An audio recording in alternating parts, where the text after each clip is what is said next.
Hi, I'm Bonnie. I'm going to continue with a few more of our award winners.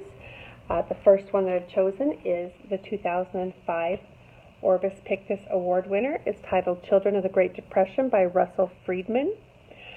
This book was actually chosen by the committee because they felt that Friedman had created a context for understanding historical events using photographs and first-hand accounts from children of that era. The actual chapter I'm going to read is letters that were written to Eleanor Roosevelt. It's titled Okie, Go Home.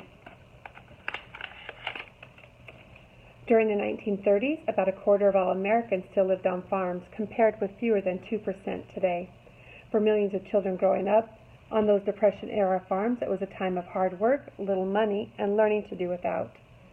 I had to get up every morning at 5 and milk 6 cows and carry the water and cut the wood and then eat breakfast and go to school.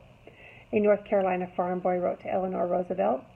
That boy walked 4 miles to catch the school bus that took him the rest of the way to his high school in Bryson City. When it rains, I can't go to school, he added, and part of the time I am late. Another account. I have done a boy's work ever since I was 5 years old. Wrote a 14-year-old Texas girl. This week I have been breaking land with a sulky, a 1-horse plow, and 3 mules. When I read how you, Mrs. Roosevelt, get $3,000 for each radio broadcast, I can't help but think how unjust the world is. And that's Children of the Great Depression by Russell Friedman, and as Tabitha had mentioned earlier with the design, that the illustrations and photographs do match the text very well with this book.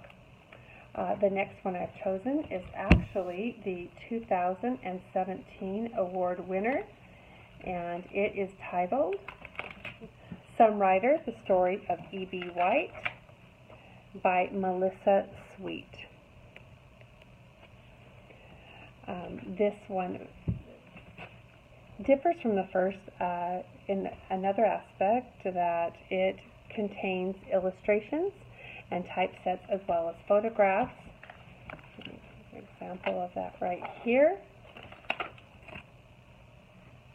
You can see that's E.B. White, and then an illustration. This is from E.B. White. Once in everyone's life, there is apt to be a period when he is fully awake instead of half asleep. I think of those 5 years in Maine as a time when this happened to me. Confronted with new challenges, surrounded with new acquaintances, including the characters in the barnyard who were later to appear in Charlotte's Web. I was suddenly seeing, feeling, and listening as a child sees, feels, and listens. It was one of those rare interludes that can never be repeated, a time of enchantment. I am fortunate indeed to have had the chance to get some of it down on paper. This book also provides a really nice timeline into the life and accomplishments of E.B. White. And this is a 2017 winner. Hope you enjoyed it.